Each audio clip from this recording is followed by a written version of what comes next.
ሰላም ጤና ይስጥልኝ እንደምን ከረማችሁ ጋስፖሎስ ማሄ ቤተሰቦች ኢትዮጵያውያን ኤርትራውያን ይሄንን የአማርኛ ቋንቋ ምሰሙ ሁሉ ከጌታችንና ከመድኃኒታችን ከኢየሱስ ክርስቶስ የሆነው ሰላም በያላችሁበት ይሁን። ዛሬ ዕለተ ሮብን አጠር ባለ ኦዲዮ ተመልሻለሁ። አዲሶች እንኳን ደህና መጣችሁ፣ ነባሮች እንኳን ሰላም ተመለሳችሁ።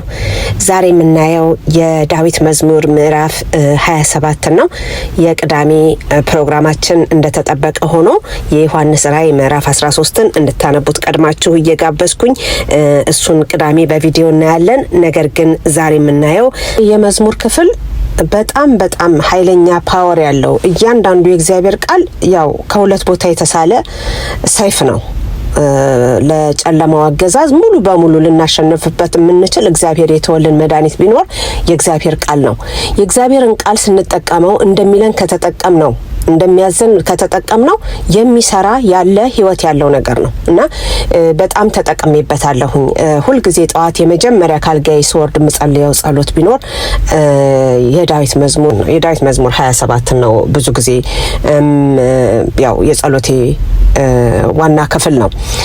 ግን በዚህ አጋጣሚ ያየሁትን ነገር ልነግራችሁ ወዳለሁኝ። በቀን ውስጥ የዳዊት መዝሙርን በጣም ደጋግሜ ብዙ ጊዜ የተለያዩ መዝሙሮችን አነባለሁኝ። ነገር ግን እንዴት ራሱ የዳዊት መዝሙር አንባቢ እንደሆንኩኝ ራሱ እግዚአብሔር ተነሽና መዝሙር 30ን አንብቢ ብሎኝ ነው። ከእግዚአብሔር ጋር ስታረቅ ከእግዚአብሔር ጋር በንስሐ ስታረቅ አቤቱ ተቀብለኸኛልና ጠላቶቼንም ደስ አላሰኘህምና ከፍ ከፍ አደርግሃለሁ። አቤቱ አምላኬ ወደ አንተ ጮኽኩ፣ ምህረትም አደረክልኝ። አቤቱ ነፍሴን ከሲኦል አወጣሃት፣ ወደ ጉድጓድም እንዳልወድቅ አዳንከኝ። ቅዱሳን ሆይ ለእግዚአብሔር ዘምሩ፣ ለቅድስናውም መታሰቢያ አመስግኑ።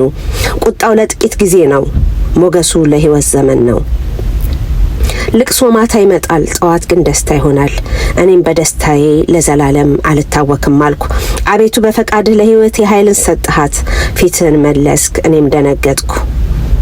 አቤቱ ወደ አንተ ጠራሁ፣ ወደ አምላኬም ለመንኩ። ወደ ጥፋት በወርድ በደም ምን ጥቅም አለ? አፈር ያመሰግንሃልን? እውነትን ይናገራልን? እግዚአብሔር ሰማ ማረኝ፣ እግዚአብሔር ረዳቴ ሆነኝ። ክብሬም ትዘምርልህ ዘንድ ዝምም እንዳትል ልቅሶዬን ለደስታ ለወጥክልኝ። ማቄን ቀደድክ፣ ደስታንም ማስታጠቅከኝ።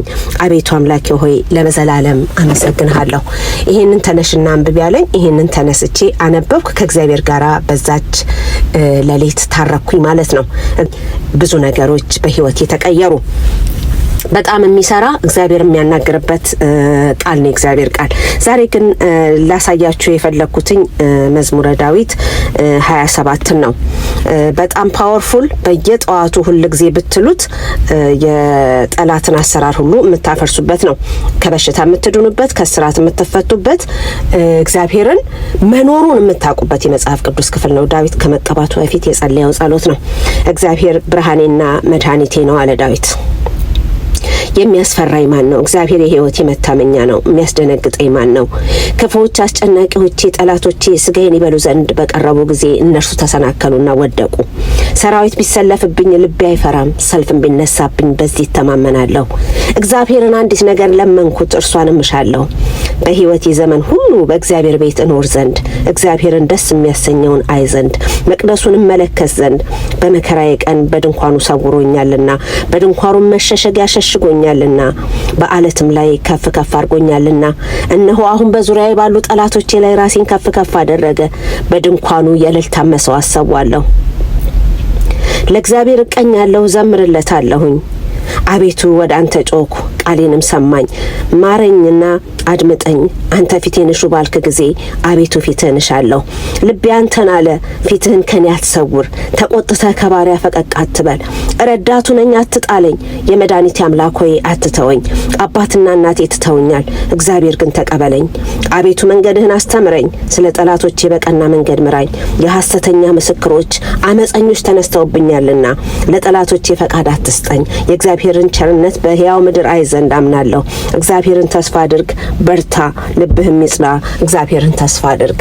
ይሄ የመጽሐፍ ቅዱስ ክፍል በጣም አድርጎ ብዙ የጨለማውን አገዛዝ ሙሉ በሙሉ ሲያርድ ያየሁት የመጽሐፍ ቅዱስ ክፍል ነው። አንብቤ ይሄን መጽሐፍ ሳነብ ሎቲ ያደረጉ አንገታቸው ንቅሳት ያለው ሆዳቸው ላይ እምብርታቸው ላይ ቀለበት ያደረጉ ምላሳቸው ላይ የሰይጣን መናፍስ በሙሉ እየተቆረጠ አንገታቸው ደማቸው ወደ ትልቅ ጉድጓድ ይጎርፋል።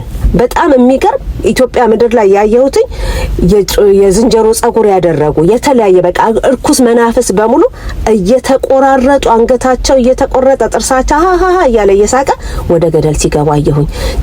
ትልቅ ሚስጥር ያለው የመጽሐፍ ቅዱስ ክፍል ስለሆነ በየጠዋቱ እንድታነቡት እየጋበዝኳችሁኝ ካለሁበት ከፓርኪንግ ሎት ሆኜ ነው ዛሬም ሪካርድ ማደርግላችሁ። የተባረከ ቀን ይሁንላችሁ። ቅዳሜን በቪዲዮ ሮብን ደግሞ በኦዲዮ ተመልሼ እስካያችሁ ድረስ መልካም ዕለት ሮብ ይሁንላችሁ። ሰላም ቆዩኝ። እንኳን ለፋሲካ በዓል በድጋሚ አደረሳችሁ። ሙሉ መንዙን ነው አይደለም የሚባለው። በተረፈ የተባረከ ቀን ይሁንላችሁ። መልሼ እስካያችሁ ድረስ ሰላም ቆዩኝ።